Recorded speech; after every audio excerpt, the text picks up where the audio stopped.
Baada ya kujifungua kwa upasuaji, haswa labda kama ni mimba yako ya kwanza au ni mimba ya pili na ile mimba ya kwanza ulijifungua kawaida, ni vema uweze kujua jambo moja kabla hujaondoka hospitali. Itakusaidia sana namna ipi ya kuweza kujifungua mimba inayofuata. Karibu kwenye somo tujifunze pamoja siku ya leo.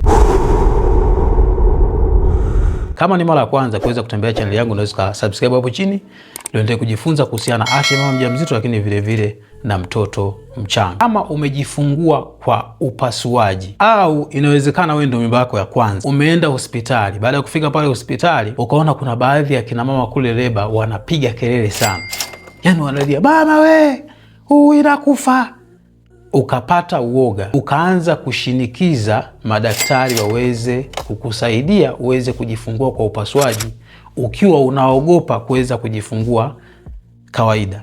Ningependa ujue jambo moja, unapokuwa umejifungua kwa upasuaji mara moja, kuna uwezekano mkubwa sana mimba zinazokuja, haswa kama ni mimba yako ya kwanza, kuweza kujifungua kwa upasuaji. Kwa hiyo mara nyingi sisi kama madaktari huwa tunasisitiza, haswa kwa wale ambao wanaenda kujifungua kwa mara ya kwanza, kama huna sababu ya msingi ya upasuaji, ni vema kuweza kuiepuka. Sasa kuna wengine unakuta amefika hospitali ndo kama hivyo, amefika amepata uoga, mwisho wa siku anashinikiza aweze kujifungua kwa upasuaji. Na ukishatengeneza uoga, yani akili yako ikiwa inaogopa, unawaza labda litatokea jambo baya, hiyo tu inaweza kapelekea hata uchungu wako usiende vizuri. Sasa kuna baadhi ya wafuataji wangu hapa walikuwa wana comment. Kwa mfano kuna huyu anaitwa Black Beauty, yeye anasema Dokta, mimi naomba nieleze kwa nini ukijifungua mara ya kwanza operation, ukipata ya pili wanaforce sana ujifungue tena operation.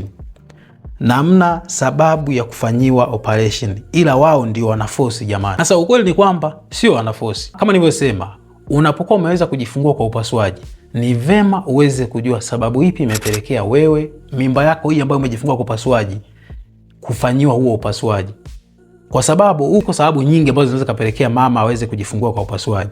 Sasa kwa mfano, labda tuseme ndio mimba yako ya kwanza, umejifungua kwa upasuaji labda kwa sababu mtoto aliviringishwa na kile kitovu mara mbili na ikaonekana kimeshika kwenye shingo, na wakati unaendelea uchungu wako, uchungu kaenda ndivyo sivyo, mapigo ya moyo ya mtoto yakawa yanashuka, na madaktari wakaona kwamba unaweza kumpoteza mtoto kwa sababu ya changamoto kama hiyo, ukaenda kufanyiwa upasuaji.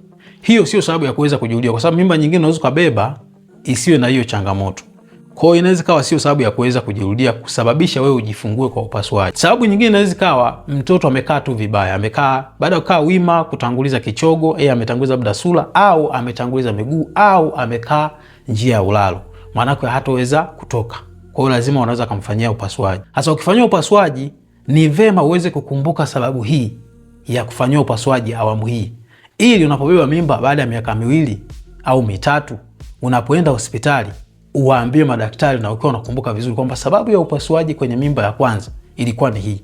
Ukifika hospitali hujui sababu ya kwanza au ya upasuaji wa nyuma, hata kama ni mmoja, madaktari huwa tunaogopa kuweza kukufuatilia uchungu wako, au hata kama uchungu upo tunaogopa kwamba wakati mwingine inaweza kapelekea mji wa uzazi kuweza kupasuka, na ukipasuka kuna uwezekano mkubwa sana mtoto anaweza kufariki. Vile vile inaweza kuhatarisha afya yako wewe mwenyewe mama. Unaweza kuwa kwenye hatari ya kuweza kupoteza damu nyingi, mwisho wa siku kuwa kwenye hatari ya kupoteza maisha yako. Kwa hiyo hakuna daktari anayependa mama aweze kupoteza mtoto wake au yeye mwenyewe. Ndio mwisho wa siku naambia sasa uweze kwenda kufanyiwa upasuaji. Hiyo inatokea kama hujui sababu ya mwanzo ya upasuaji. Sasa ni vyema wewe mwenyewe kuweza kukumbuka, kwa sababu sisi kwenye hizo hospitali, kuna hospitali za private, kuna vituo vya afya vya private, mifumo yetu haiingiliani na hakuna namna ambayo mifumo tunaweza tuka-access zile taarifa zako za nyuma. Kwa hiyo mwisho wa siku wewe ndio unatakiwa uweze kujua. Kwa hiyo unakuta mama mwingine yeye ameforce kuweza kujifungua kwa upasuaji labda kwa sababu ya uelewa, alikuwa hajui, wasiwasi aliokuwa nao, au ameshawishiwa akaambia uchungu unauma sana, yani ukifika kule unaumia sana, mwisho wa siku akaamua aweze kufanyia upasuaji, na amebeba sasa mimba ya pili, anataka kujifungua kawaida baada ya kuelimika, labda kuambiwa kwamba upasuaji sio mzuri, una madhara, au aliona ndugu yake amefariki waje upasuaji na changamoto kama hizo. Hapo ndipo unakuta mama anakuja hospitali anahitaji kuweza kujifungua kawaida. Ukimuuliza sababu ya upasuaji wa kwanza ni nini, hafahamu wala hakumbuki. Hiyo inakuwa changamoto kwa wataalamu kuweza kuamua kwamba kuweza kujifungua kawaida au la. Lakini vile vile sababu nyingine unakuta mama wewe umebeba mimba, una mshono mmoja, umekaa nyumbani, kipindi cha kliniki haukufuatilia kwamba huo mshono wako ukoje, sababu ni nini, unakuja hospitali saa 8 usiku, saa 9, huo ni muda ambao ukienda kwenye hivi vituo vyetu vidogo hawezi kupa nafasi ya wewe kuweza kujifungua kawaida, kwa sababu mazingira yao ni tatanishi, na vile vile kama ukumbuki hiyo sababu, inawezekana wakati mwingine ikasababisha uweze kujifungua kwa upasuaji. Mara nyingi mida ya usiku wataalamu wanakuwa wachache, wale ambao wapo kwa ajili ya dharura. Sasa wewe unapofika tayari uchungu wako umechanganya na haukumbuki sababu ya upasuaji, mwisho wa siku unajiongezea uwezekano wa kuweza kujifungua kwa upasuaji. Wako wale sasa ambao wanakosea zaidi. Yaani unakuta yeye anasema mimi sasa, kwa sababu kwa mfano kuna huyu anaitwa Jeni, yeye anasema mimi pia mimba yangu ya kwanza nilijifungua mtoto kilo 4.5. Wakanifanyia upasuaji, mimba ya pili nitakataa kabisa upasuaji.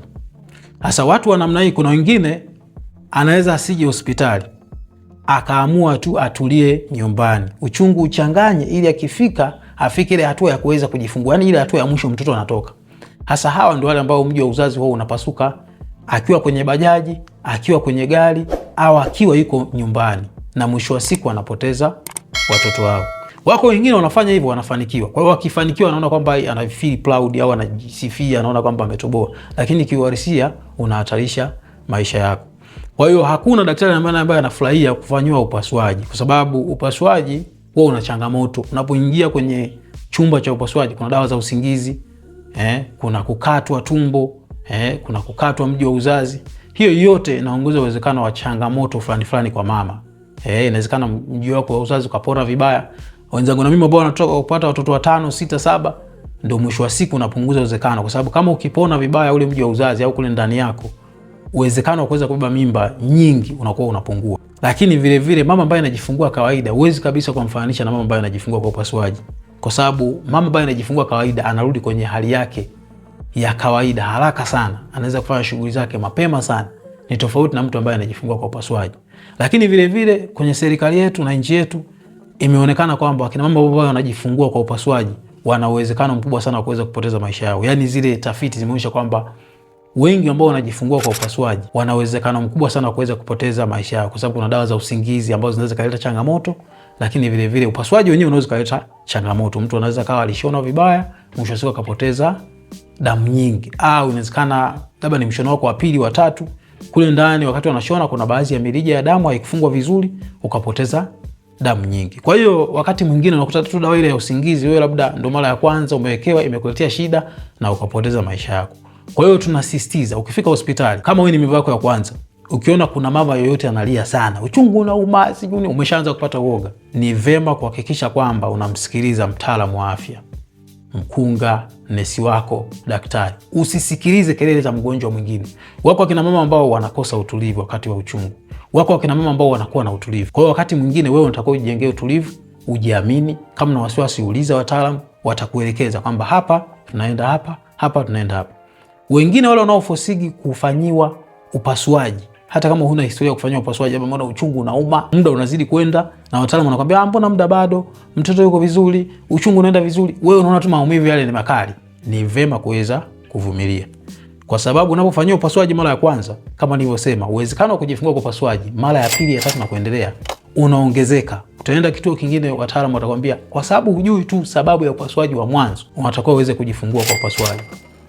Sasa kwa mfano huyu Jeni anaposema kwamba yeye atakataa kufanyiwa upasuaji, kwa mfano hapa inawezekana mtoto alikuwa ni mkubwa, kilo 4.5 au kilo 4.5. Mara nyingi, sio mara zote, mara nyingi mimba inayofuata unaweza kukuta mtoto kilo zake zimeongezeka. Zinaweza kaongezeka gramu 200, gramu 100. Ukakuta mtoto huyu mwenye kilo 4.5 ambaye alijifungua mara ya kwanza, mtoto wa pili ana kilo 4.6 au kilo 4.8 au kilo 4.7. Kwa hiyo kama ilikuwa sababu ni mtoto mkubwa, halafu uzito wa mtoto anayekuja au mimba utakayobeba ikaongezeka kwenye ule uzito wa kwanza wa mtoto ule wa kwanza, ikawa zaidi, uwezekano wa kujifungua kwa upasuaji unaongezeka tena, kwa sababu kama ulishindwa kutoa mtoto mwenye kilo ndogo, ana uzito zaidi ya gramu 200, mwisho wa siku kuna uwezekano wa wewe kuweza kujifungua kwa upasuaji. Kwa hiyo ni vema kuweza kuangalia ile sababu, haswa unapotoka hospitali. Wakina mama wengi wakishajifungua kwa upasuaji wana heka ya kurudi nyumbani.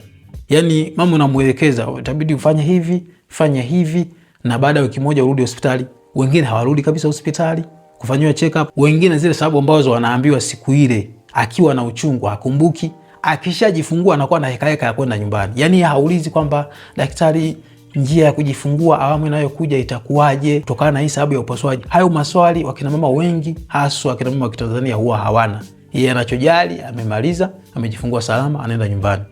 Lakini unakuta ile sababu aliyoambiwa na wale ndugu zake walizoambiwa wakati wanaomba kile kibali cha upasuaji, kipindi kile akiwa na uchungu, anakosa kumbukumbu kwa sababu yupo kwenye maumivu, na wale ndugu zake unakuta hawatotilia manani. Kwa hiyo baada ya miaka mitatu utakuta hao ndugu labda hawapo, au wengine walifariki, au wengine wako wana kazi zao, wamekuwa wazee, hawakumbuki ile sababu ambayo imepelekea kuweza kufanya upasuaji kwenye ile mimba ya nyuma. Anaporudi hospitali hakumbuki chochote, alafu anakuambia daktari, mimi nataka nijifungue kawaida. Kwa hiyo ili uweze kujifungua kawaida, kuna mambo mengi tunaangalia, ikiwemo mtoto mwenyewe na wewe mama. Unaweza kuwa unanyonga vizuri, lakini mtoto wako ana kilo nyingi. Unaweza kuwa unanyonga nzuri, lakini mtoto wako amekaa vibaya. Unaweza kuwa una nyonga ya kutosha, mwisho wa siku ukajikuta mwenyewe una changamoto za uoga, kwa maana kwamba akili yako haijakaa vizuri, unakuwa na wasiwasi. Hiyo inaweza kupelekea upasuaji. Lakini vile vile inawezekana ukawa umetoka huko nyumbani kwenu ukasema mimi nataka kujifungua kawaida, ukatumia madawa ya kienyeji. Sisi tukigundua hatuwezi kuruhusu uweze kujifungua kawaida wakati umeshakunywa dawa ambazo zinaongeza uchungu na tayari una mshono kule ndani. Na hata siku moja usijaribu kuweza kutumia dawa za kuweza kuongeza uchungu ukiwa una mshono. Hapo unakuwa umetengeneza kaburi lako na unajiongezea uwezekano wa kuweza kufariki. Sasa ukiwa na swali, ufanyaje au uwe na sifa zipi uweze kujifungua kawaida mara baada ya kuweza kujifungua kwa upasuaji, unaweza kukliki hiyo suggestion ukasikiliza sababu ambazo zitakupelekea wewe uweze kujifungua kawaida mara baada ya kuweza kujifungua kwa upasuaji. Kwa sababu sio kila mama ambaye amejifungua kwa upasuaji anaweza kuja kujifungua kawaida. Kuna wale ambao unakuta nyonga yao sio ya kutosha, yani ni nyonga ya kiume au ni nyonga ambayo ni ndogo, au mama mwenyewe ana umbile dogo, kwa maana kwamba ni mfupi sana, nyonga yake haiko vizuri. Wewe hutoweza kujifungua kawaida hata mara moja, kama sababu yako ni hiyo. Ukiwa na swali niulize hapo chini, lakini unapoenda hospitali muulize mtaalamu vizuri akuelekeze, na usifike na maamuzi yako au umesikia kwetu kutoka mtandaoni kwamba ukifanya hivi na hivi na hivi unajifungua kawaida. Hapana, msikilize mtaalamu anayekuona, yeye atakupa ushauri na matibabu sahihi zaidi. Sisi tunazungumza kwa ujumla na sio kwa ajili ya kuamua kwa kila mmoja, kwa sababu kila mama ni tofauti. Yani ukipasuliwa leo ni tofauti na utakavyokuwa kesho, na mtaalamu anavyokuona anakupa ushauri kulingana na wewe alivyokuona.